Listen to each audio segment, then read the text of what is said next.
The Curse of Oak Island preview. Excavation begins again at Garden Shaft as team reaches for precious metals. The Curse of Oak Island returns on Tuesday with Season 11, Episode 4, and the Dumas Mining Company is finally back on the island to commence this year's key project of excavating the Garden Shaft area. It looks like the Dumas miners have finally got their hands on those pesky permits, meaning they'll be back down the Garden Shaft and hopefully digging deeper. The first order of business is to dig the shaft deeper, to at least 98 feet, which hopefully means they'll be able to break through to whatever precious metals Gary Drayton detected on the last episode of last season. Gary's metal detector picked up a deposit of non-ferrous metals just out of reach before closing operations for the winter. But now they have all summer and the permits to dig it out, hopefully. The last few weeks have also seen the guys working hard with the borehole drill to locate a tunnel just over 100 feet below the surface and below the garden shaft. The team had hoped to give the Dumas guys something to aim for when they begin lateral tunneling out from the bottom of the shaft, and this might be it. Oak Island team hopes to uncover secret chamber full of treasure in the Baby Blob area. The team hopes this tunnel, which appears to head toward the Baby Blob, may lead them into a secret chamber containing treasure. However, we'll probably have to wait at least a few weeks before lateral tunneling begins. But the Fellowship is now truly making progress. Oak Island team finds evidence of hidden feature on Lot 5. In the meantime, the archaeologists will continue digging through the multiple ancient features that keep being uncovered on Lot 5. A preview for tonight's episode showed archaeologist Helen Sheldon explaining to Jack Begley that she's found a mysterious feature that appears to have been deliberately hidden. This episode is called Sheer Mystery, and the History Channel episode synopsis reads, also on tonight's episode, Gary will be teaming up with Peter Fornetti to do some treasure/artifact hunting, and, as is becoming the norm, they found something really old. Blacksmith expert Carmen Legd is returning tonight to give his opinion on Gary's latest finds, and we can always expect his analysis to be intelligent and fascinating.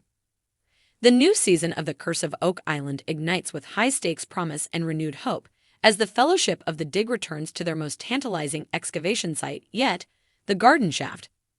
After years of dead ends, flooded tunnels, and centuries-old mysteries, Rick and Marty Lagina are more determined than ever to chase what may finally be the motherlode of all discoveries: precious metals deep beneath the island's surface. Back to the shaft that changed everything. Fans will remember that last season ended with jaw-dropping scientific analysis showing high concentrations of gold and silver in water samples taken from boreholes near the garden shaft. After chasing theories across the island, from Nolan's Cross to Lot 5, the clues kept circling back to one place: the vertical shaft that may not be just another miner's remnant, but a hidden entrance to a treasure chamber below. Now, with permits in place and engineering teams ready, excavation begins once more, but not without challenges. The shaft is old, fragile, and potentially dangerous. The team must reinforce the structure before they can even think about going deeper. But Rick Lagina, with his usual mix of quiet passion and intense focus, insists they press on. Everything is pointing us here. We'd be fools to ignore it now. A new chapter in a centuries-old mystery. This isn't just another dig. The garden shaft is fast becoming the center of Oak Island's most compelling mystery. According to research conducted by geoscientist Dr. Ian Spooner, metal detection and isotope analysis showed signs of a substantial deposit of precious metals, a possible hoard of coins, jewelry, or even artifacts tied to the Knights Templar. This season, Spooner returns with new technology, including real-time geochemical mapping and advanced groundwater tracers. The data is more precise than ever before, narrowing their search zone to within meters.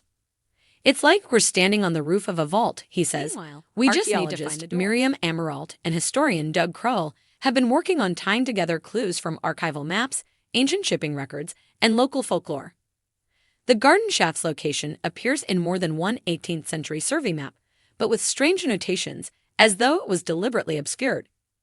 Crowell raises the possibility that the shaft might be older than anyone thought. Could it have been built by someone who knew the treasure was there? Drilling deeper and hitting resistance, the excavation is already off to a dramatic start. In the season premiere, heavy machinery arrives on site as workers lower a reinforced steel casing into the shaft. At about 80 feet down, the drill hits a strange, compacted layer unlike anything found before, almost as if the earth itself had been tampered with. The core samples reveal traces of charcoal and clay, suggesting human activity and perhaps an attempt to block or protect whatever lies beneath. The team wastes no time. Marty calls in drilling expert Mike Jardine to oversee the deeper probing of this zone. Jardine warns the team that what they're seeing could be a collapse zone, a carefully engineered trap, not unlike the infamous flood tunnels that have thwarted diggers for over 200 years. But Marty, always the pragmatist, wants action. We've followed the science. We've followed the history. If this isn't the right place, then I don't know what is. The curse and the consequences. As excavation continues, the long-standing curse of Oak Island looms large. Legend has it that 7 men must die before the treasure is found, and 6 have already perished over the centuries in accidents tied to the money pit and other dig attempts. Safety protocols are tight this season, with specialists monitoring structural integrity every step of the way. But as tensions rise and the shaft goes deeper, the weight of the curse is not lost on the team.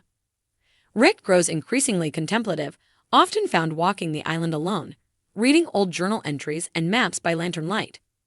If there's a sacrifice to be made, he says quietly, I just hope it doesn't cost us more than it's worth.